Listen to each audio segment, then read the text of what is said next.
pag-uusapan at ang ating magiging diskusyon bilang tunga diskusyon sa hapong ito ay tungkol sa pista bukas, ang pista ng pag-aani.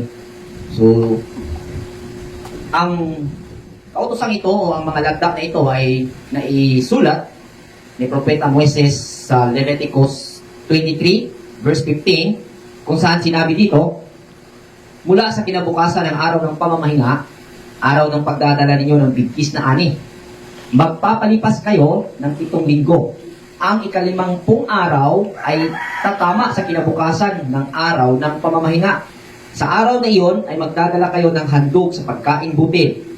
Okay, so alam po natin na ang gawain o ang pananampalatayang nag-practice ng Hudyo o Jewish na pananampalataya ay lumaganap na rin kahit dito po sa ating bansa, mismo sa Pilipinas.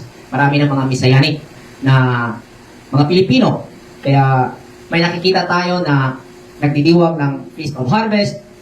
Una sa atin ng 3 araw, na 1 linggo pa nakalipas, nakapag-celebrate na po sila sa celebrasyon ito na ating isasagawa bukas. So, bakit bukas po? Bukas pa po ang ating celebrasyon. So, ano ba po ang basis ng pagbibilang na isinasagawa ng Torah Community? So, wag ko na lang pong sabihan na mali yung nag-celebrate na nung nakaraan o kaya sa susunod pa na linggo. So, ang akin pong ipapakita po dito ay ang aming unawa, basihan ng ating appointed time na nakabase sa Biblia dito sa Leviticus chapter 23 kung saan dito po naisulat ang instruction ito na isasagawa ng mga mananampalataya noong unang panahon pa nagsimula. Nagaganap na pista ng Pasko. Kasi ano po dito nakahilira po mga kapatid yung mga gawain or yung mga feast, yung mga pista na naiutos dito. Mula sa verse 1 ng chapter 23 hanggang verse 3, dito po nailathala yung Sabbath day. Kaagad namang sumunod sa verse 4 hanggang verse 14 ang Feast of Unleavened Bread o yung pista ng tinapay na walang pampalsa na magsisimula sa pamamagitan ng Passover ceremony. So nangyari na ang basis na pagbibilang ay sunod-sunod po siya. Kung kailan ang pista ng tinapay na walang pampaalsa nagsisimula, kung kailan naganap yung first Sabbath, noong nangyari ang pista ng tinapay na walang pampaalsa, yon ang tinutukoy dito sa verse 15. Kung saan sinabi, mula sa kinabukasan ng araw ng pamamahinga. So ang araw ng pamamahinga na ito, ay ang tinutukoy ay yung unang pamamahinga na nangyari sa kasagsagan ng pista ng tinapay na walang pampaalsa. Okay, para maintindihan nyo po, kung kayo po may mga kalendaryo dyan sa inyo, at kayo po nanonood, at kung kayo po mabusisi, at nang masundan ninyo mga kapatid, buksan nyo po ang inyong mga kalendaryo dyan sa month of April, at yung ating ceremony ng Passover ay nagsimula sa araw ng gabi, sa gabi po ng Sabado. Ito po'y tumama sa Pitsa 12 ng Abril. Amin po ba? Naalala niyo po ba? Kung mapapansin po natin, araw ng pamamahinga po ito. So hindi po ito ang araw ng pamamahinga ang tinutukoy na matatapos. Kasi bukas pa po, magsisimula ang unang araw ng pista ng tinapay na walang pampalsa. So, sa madaling salita, ang unang araw na pamamahinga na hahanapin natin dito, yung araw na pamamahinga natin hahanapin, na kung saan tinutukoy sa verse 15, ay yung Pitsa 19 ng Abril. So, ang Pitsa 19 ng Abril ay ang pamamahinga na tinutukoy na matatapos at kinabukasan yan magsisimula ang pagbibilang hanggang sa ika-50. So, kung ating bibilangin muli sa 19, yan po yung pamamahinga na tinutukoy. Pagka 20 po, yan po ang day 1 ng tinatawag na Feast of First Fruits or pagdadala ng unang bunga para ihandog sa Panginoon. So kung ating titingnan from April 20 hanggang bukas po o hanggang ngayon po, kung ating tingnan, 7 Sabbaths ang lumipas.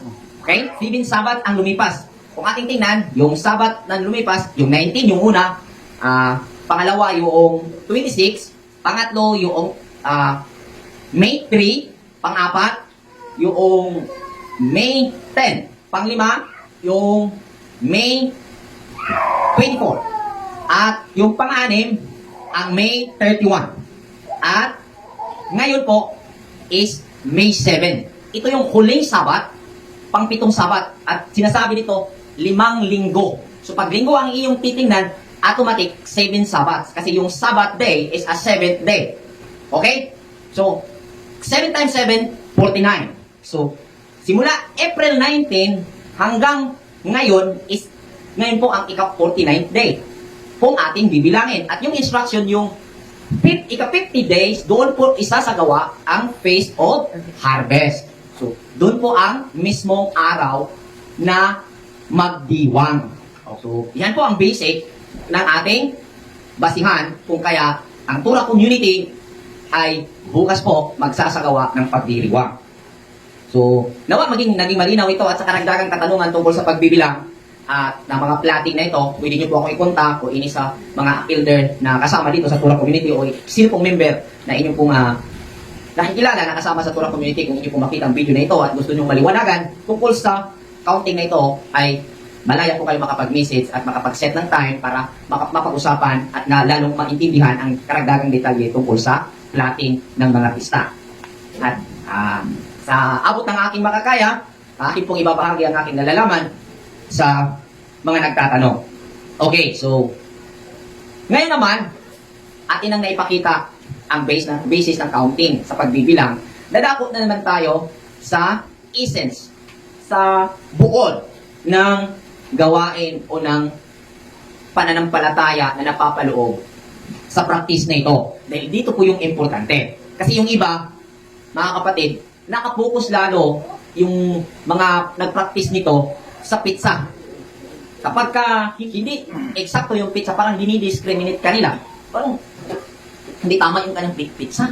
Bakit ngayon pa lang sila nag-celebrate ng unleavened bread? O bakit ngayon lang sila nakapagdaos ng Feast of Harvest? So, masyadong nakapaglaan ng maraming atensyon doon sa pizza. Which is, yung pagtuon ng atensyon doon para mahanap yung exact day para doon isagawa, walang problema yun.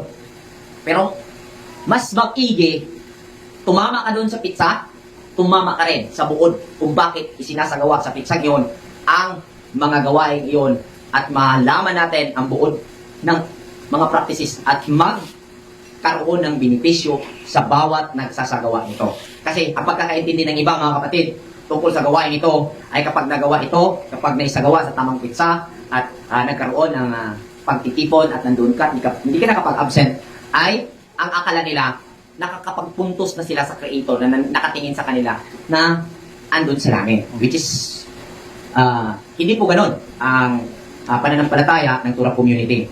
So, isa pa sa mga evidence na idadagdag ko na yung counting or yung plotting na sinunod ng Tura Community sa pagsisikap na ginawa ng inyong lingkod, mga kapatid, ay may basihan po tayo, biblical na mga basihan kung saan sila kasi ang unang nagsasagawa ng pananampalataya ito. Dito po sa libro ng mga awit, kapitulo 81, versikulo 3, may naisulat po dito, akin pong babasahin. Sinabi po dito, magsihihip kayo ng pakakak sa bagong buwan, sa kabilugan ng buwan, sa ating dakilang kapistahan. So, na-mention dito sa himno ni Salmista David na yung pagpapatunog ng trompeta every feast and every new moon ay mangyari daw sa new moon at saka full moon, sa kapistahan. So, iisipin mo yung kapistahan na tinutukoy ba? Kung ating mababalikan sa Deuteronomy, sa Exodus, mayroong 3 major feast ang Israel, which is Feast of Unleavened Bread, Feast of Harvest, and Feast of Tabernacles. So, mayroong 3 major feast na ginagawa. So, ating titingnan, mga kapatid, ang Feast of Unleavened Bread, Day 1, kinagabihan po niyan is full moon. Kung ating titingnan, April 12, yan po ang opening ceremony. Gabi po yan, nangyari, opening ceremony ng ating Pisa, ng ating Passover. kinabukasan po niyan is day 1 ng unleavened bread, 13, araw ng linggo, first day of the week, yan po mga kapatid, kinagabihan po niyan is full moon. So, pasok po tayo sa counting. So, full moon ang pista sa unleavened bread. Ang day 1 ay full moon. Mangyayari. Ngayon naman, dito tayo sa harvest. Yung Feast of Harvest, ngayon po is June 7. At mangyayari yung full moon is June 11 o June 10 o June 11. Ngayon, hindi naman talaga tumama doon sa kabilugan. Pero malapit sa kabilugan ng buwan kasi ang basis ng pagsasagawa ng pistang ito, mga kapatid, is yung first day of the week. Pero i-consider natin na pasok pa rin sa full moon na sinabi ng Salmo 81 versikulo 3. So, full moon. Kasi walang every feast ko no na full moon ay hihipan ang syupar. So, ang 3 major feast ay tatama po talaga siya sa full moon. Tingnan niyo po ang Feast of Tabernacle. Ang Feast of Tabernacles ay mangyayari po siya sa ika-15 ng ikapitong buwan. Yung ika-15 sa ikapitong buwan, kung ating titingnan, yung day 1 po niyan, yung new moon yan po yung day 1. Sa ika-7th month, ang day 1 yan, yun po yung new moon. Yun po yung unang araw sa buwan. At yung takbo ba? Yung cycle, 29.5. Cycle ng isang buwan. So, kung ika-15, full moon. So, nakuha nyo po? So, ang tinutukoy ng Salmo 81, versikulo 3, na pista sa full moon is ang 3 major feast na tinutukoy sa Exodus. So, ang Torah community ay naninindigan na ang aming plotting ay biblical based. Base po tayo sa Biblia at yan po ang ating paliwanag.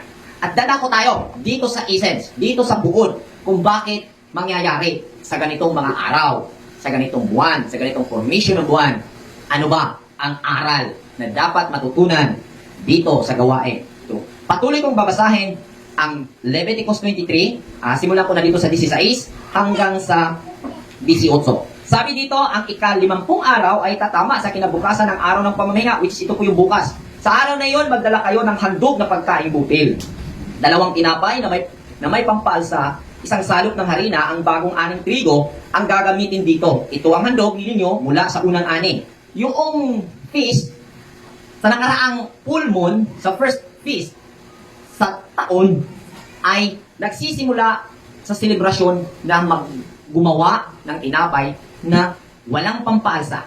At sumunod yung instruction sa pagbibilang ng mga paghahatid ng harvest, yung unang bunga, noong nagsimula ang counting sa day 1 at hanggang ngayon. At nitong hanggang sa ngayon, yung at ang kinabukasan, yun na po yung magdala na ng tinapay na may pampalsa. At yung gagamitin, notes, batayin niyo po to, ang gagamitin mula sa bagong ani. Yung harina na gagamitin para ihandog bukas ay mula sa bagong ani. Atin ang naibigay ang kahulugan ng mga unang bunga. Hindi po ito literal na tinutukoy na nakapag-harvest ka ng iyong mga prutas na kakatanim mo lang, ito yung first na harvest at yun ang iaalay mo. So alam po natin ang biblical is ang metaphor na sulat o metaphor na paglalahad. Metaphor po ito kung sa Bisaya, ito po isang bigay, parables po ito. Yung bunga ng kahoy dito, yung fruits, haich, ito po tumutukoy sa gawa. Pag sinabing kahoy, gawa, no? Kasi sinabi nga ni Jesus Christ sa Matthew, makikita o makikilala ang kahoy sa pamagitan ng bunga. So kahoy means tumutukoy sa gawa. Yung bunga ng iyong gawa at hindi nagpapalagay ng libadura. Sa ating naibahagi noong pangalawang linggo ng Feast of First Fruits, ating naibahagi, no? Kunti kong babalikan sa inyo, na yung mga bunga ba na natuto kang magtiis, natuto kang magparaya, nalaman mo ang ialain mo yung gusto mo sa nais mo, yung bang naging clear sa iyo yung nais mo. So sa madaling salita, itong bunga na tinutukoy ay ito yung mga perseverance, resilience, ito po yun. At bawat resilience na meron ang bawat isang mananampalataya, bawat perseverance na mayroon tayo, na ilagak yan sa iba't ibang aspeto ng ating pakikibaka sa buhay. Amin po ba? Nailagak natin ang ating bawat kanya-kanyang perseverance natin, kanyang resilience natin, kanya-kanyang patience natin sa bawat pakikibaka natin sa buhay na kinakaharap natin ngayon. Yung harina, ito po yung gagawing tinapay. Okay? Yung tinapay, kung inyo pong maalala, tumutukoy po ito sa idea na naging plano. Yung idea na naging plano. Kaya sinabi niya, nung kapanahon ni Jesus Christ, siya ang tinapay na mula sa langit. Which is, sinabi nga niya, doon sa mga tao, sa aklat ng Juan, ang kakain ng aking laman at iinom ng aking dugo ay mabubuhay magpakailanman. At sinabi niya, siya yung tinapay. Lain pud kaayo. Kung atong literalon, pangit din kung ating ililiteral yung kanyang sinasabi. Parang siya yata yung nagpasimuno ng cannibalism na kakain ng laman, iinom ng dugo. Lawakan ng ating analisasyon tungkol sa usapin ito. Dahil sinabi niya siya yung tinapay, tumutukoy po ito sa kung ano yung quality na meron yung katawan ni Jesus Christ, yung katawan ni Jesus, kung ay, ano yung quality na meron yung isipan niya, na kung saan nagiging susi sa bawat listeners na i-activate ang mga mananampalataya, mga followers ni Jesus Christ. Okay, so, ngayon, malinaw sa atin na ang ipapadala, unang bunga. Yung mula sa harina sa unang bunga. Galing sa nagdaang mga araw na kapag sagawa tayo ng self-reflection, no? Kasi ang tinuturo ng mga pananampalatayang napapaloob sa Biblia, lalo-lalo na sa three major feasts, is self-reflection talaga, no? Para paunlarin ang buhay ng mga mananampalataya. Kasi yung Biblia is an spiritual book. Hindi po siya pantasya. Ito po ay direksyon ng buhay, practical ang ibinigay na instruction. So, kung ating titingnan, mula sa unang bunga, mula ang harina na galing sa unang harvest, ngayong taon na ito, isinagawa nating self-reflection noong Pisa, noong unleavened bread, nag-formulate ka ulit ng bagong resilience. Nag-formulate ka ulit ng bagong perseverance na iyong magiging mag-fuel para gagapang ka or mag-survive ka patungo sa goal mo. Okay? At yung harina means, pag nakuha mo, pinipino mo yun eh. Pikit mo yung mata. Imagine mo, harina. Pinong-pino yun. Spiritually, ang ibig sabihin, sa resilience na mayroon kang inoccumulate ng bagong, pinopumulate ng bagong resilience, mayroon kang bagong pamamaraan, upgraded na pamamaraan na magiging kaagapay mo tungo sa goal mo na gagamitin mo ngayong taon. Kasi ito ang lamang ng mga mananampalataya. Bawat taon nagkaroon ng bagong pag-upgrade, pag-formulate uli ng bagong itsura ng resilience at perseverance. So doon mo kinuha, plano ka. So nabuo na. Tapos nung nabuo na, i-aalay mo sa ika-50 days. Ang symbol ng 50 days is a jubilee year. Ano ba ang 50? Dapat sa 50, magkalipay na ka.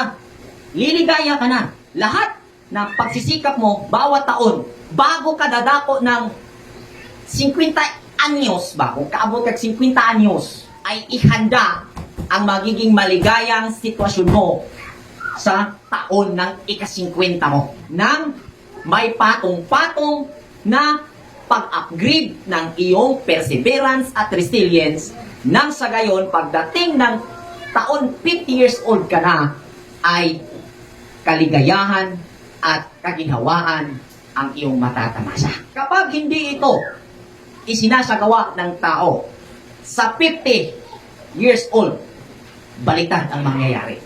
Simula ang iyong paghihirap. Una, weak na ang iyong katawan at marami ka ng iniindang sakit at yung na-accumulate na karma ay simula mo ng matatamasa. Which is, kung nandito ka sa loob ng pananampalataya, ang na-accumulate na karma is result sa iyong upgraded na pinocumulate na resilience and perseverance bawat taon. Amin po ba?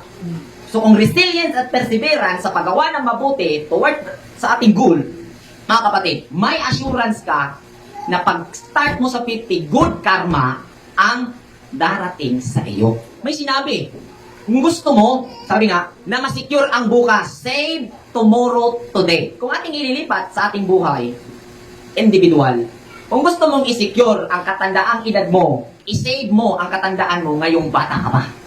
Sa pamamaraan, istadihan mo, pag-aralan mo ang law of karma sa buhay. Kung ano ang pinapairal ng sistema sa mundong ito at alamin mo kung ano ang magiging kahihinatnan at magkaroon ka ng assurance at ito ang nakikita ko na naisipakaintindi at buod ng mga practices o ng mga event o ng mga feast, mga napapaloob na aral sa biblical na gawain na ating binabasa. Kung wala po ang mga meaning na ito, magsisilbing patutuo-tuo kung sa Bisaya pa ito. Nagsilbi rin siyang tinukuhan. Amin po ba?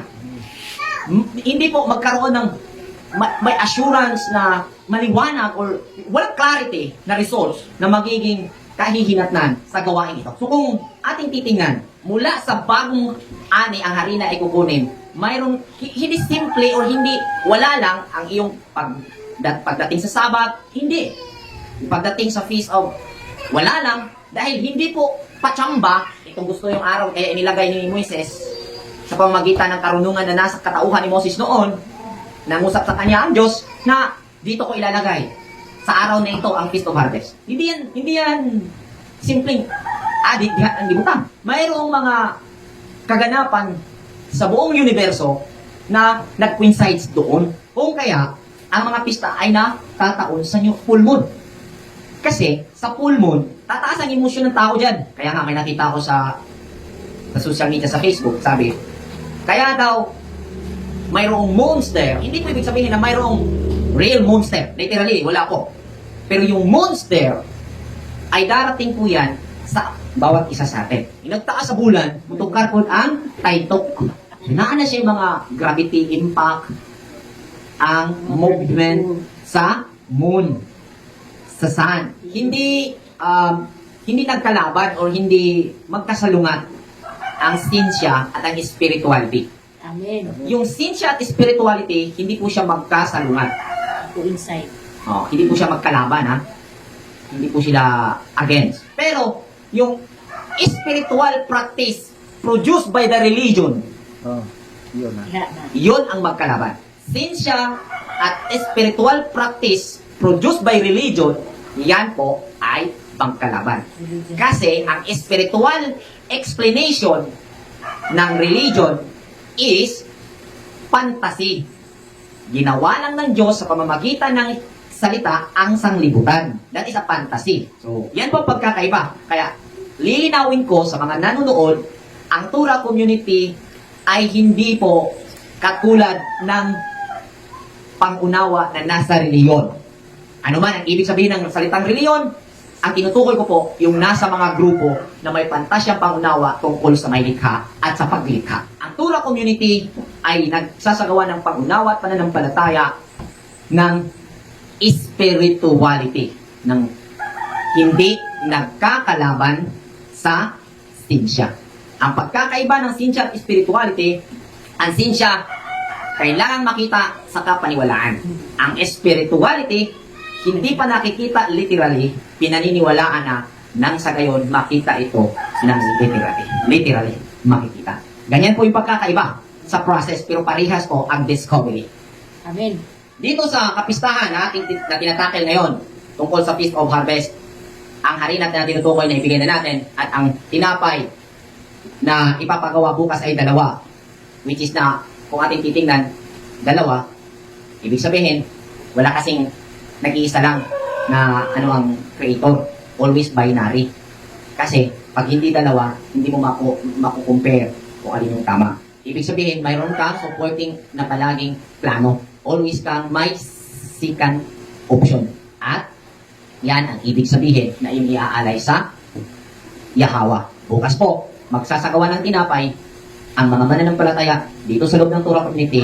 Nawa po, habang ginawa niyo ito, baon-baon niyo po, nasa inyong isipan po ang kaalaman tungkol sa gawain iyan nang sa gayon po magkaroon ng kabuluhan ang ating selebrasyon tungkol sa mga bagay na ito. Amin po ba? Nawa po, malinaw ito. At tungkol sa libadura na ipapalagay, ito po yung good libadura. Kung saan, tumutukoy sa mga additives mo ba? Yung bang na-acquire mo ng mga experiences sa paggawa ng mabuti na naging testimony sa iyo na ang paggawa ng mabuti ay ang pinakamabisang sandata para makamit ang goal. Yung mga testimony na nakita mo, yun yung mga libadura na ilalagay mo sa iyong plano na iyong iaalay sa Yahweh. Yun po yung libadura. Yung pinapaalis noon, yun po yung libadura na dikta ng laman. I mean, yung libadura na pinoprovide ng iyong serpent attitude, ng iyong siguristang ugali. Yung libadura na ilalagay dito ay galing sa nais. Huwag yung galing sa gusto. Kahit yung gusto nagdali. Yung nais, yun ang dapat mag-fuel sa gusto para yung gusto mag-work siya para sa nais. Huwag mong hayaan na yung gusto mo ang magtatrabaho para ma-fulfill yung nais mo. Gawin mo, na i-align mo, na magiging taas o magiging i-supervise ng iyong nais ang iyong gusto. Huwag hayaan na ang gusto ang mangibabaw sa iyong nais. Dahil ang gusto, dito po, simple kong ipapaunawa sa inyo na ang gusto, dito po, sa loob sa gusto natin, nananahan ang serpent attitude. At dito po, sa nais natin, nananahan ang spirit of wisdom, the son of Elohim, son of God. Klaro po ba? So, kung ating maintindihan, sa Matthew, mayroong sinabi dyan, naglalagay ng libadura, inahalin tulad ni Jesus Christ. Sa Matthew, ang kaharian ng langit ay kagaya ng isang babae na naglalagay ng libadura sa 3 bakol at ang buong 3 bakol ng harina ay umahalsa. Ganyan po daw ang kaharian ng langit. Pero sa Matthew 16 naman, sinabi niya sa mga disciples, sa mga talmidim niya, sa kanyang mga apostol, sinabi niya, mag-ingat po kayo sa libadura ng mga panseo. Yung dalawang uri ng libadura, produce o provide mula sa gusto at mula sa nais.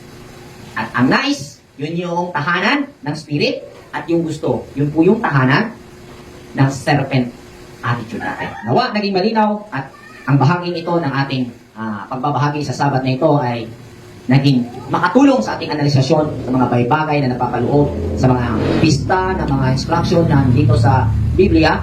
At kung kayo po may mga katanungan at mga paglilinaw na nais iparating, mag-message po kayo sa aking Facebook account, Ruiz Celeste, at hayaan nyo po, makakaano po kayo na sasagutin ko kayo kung kayo po papaabot ng mensahe tungkol sa pagtatanong ng mga bagay-bagay na aking mga sinasabi.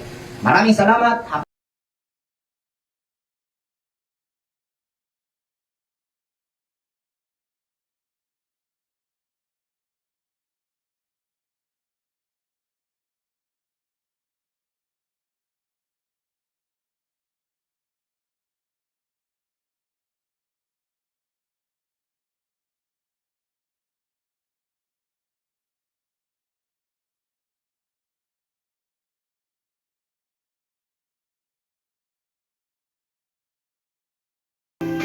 Elohim nga malaluyon.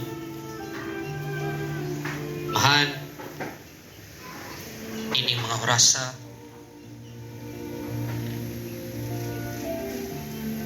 kami, miduol o midangob kanimo. Miyanggi ang imong katawhan naman. Kadin, ining duha kapan, imo kami ipabuhat. Niini. Huwag among nasabtan ang kining duha kapan nga anaa sa among mga kamot. Simbolo lamang. Huwag ang kahulugan niini o ang kamatayon o kinabuhi. Ini ang imong pamaagi. Imo kami gipapili ya sa mga tubangan uno sa ang among magustuhan o sa amahan kami mihangyo ang minawhol kanimo. Aloy kami amahan sa patang sitwasyon na among masagbang sa inadlaw nga pagkinabuhi. Among unta mapili ang kinabuhi Wala kami ibong kusog, amahan, kung walang imong tapang. Sa dihang imo kining ipasabot ang maong kaluhugan. Among nasayran sa imong kasatagsa ka kaugalingon nga dili sa iyon mabuhaton apan sa gihapon tumimilao bisalig na amo kini mabuntog ang mga dili makaturangan nga kinaiya sa hinay-hinay nga bahagi. Ikaw nakasusi sa mong munahuna, sa mong kasig-kasig. Walay malilong diha kanimo. Kung hinaot amahan na maong pagtudlo nimo ining kapistahan, among matisok sa mong kasatagsa kahuna-huna ug kasing-kasing ug hatagan ug bag-ong gibugaton aron kami musika ug kini mong kahayag pudan ang ngadto sa uban ug pagasundon sa mong mga anak ug ngadto sa ubang kaliwat. Kami mo ang yuda kanimo. Wala nimong pasagdihan mong mga tigulangan. Imo silang gitabangan. Usa kami nagpakitabang nga nanghinaot nga imo kaming tabangan. Wala imposible na kanimo kung ikaw tinubdan sa tanang butang.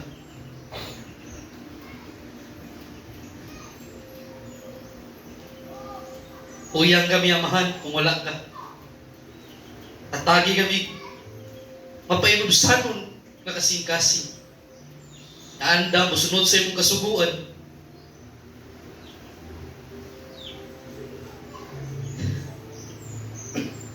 Salamat sa duha ka pan nga imong gitudlo karon. Ini naghata na mo kadasig. Ang kinaiya sa karnero, kinaiya sa kanding. Among i-apply sa mong kinabuhi aron kami magpadaungod. Ning panamahan dawata. Amo kining itugyan diha kanimo, pinahagis imong balaan nga pagkabatano. Mao ang imong ngalan nagitudlo pinahagis sa mga propeta. Hantod sa pagpadala sa imong bugtong anak ang among manluluwas, ang Misaya. Amen. Amen. Pipista, mga igsoon. Pipista.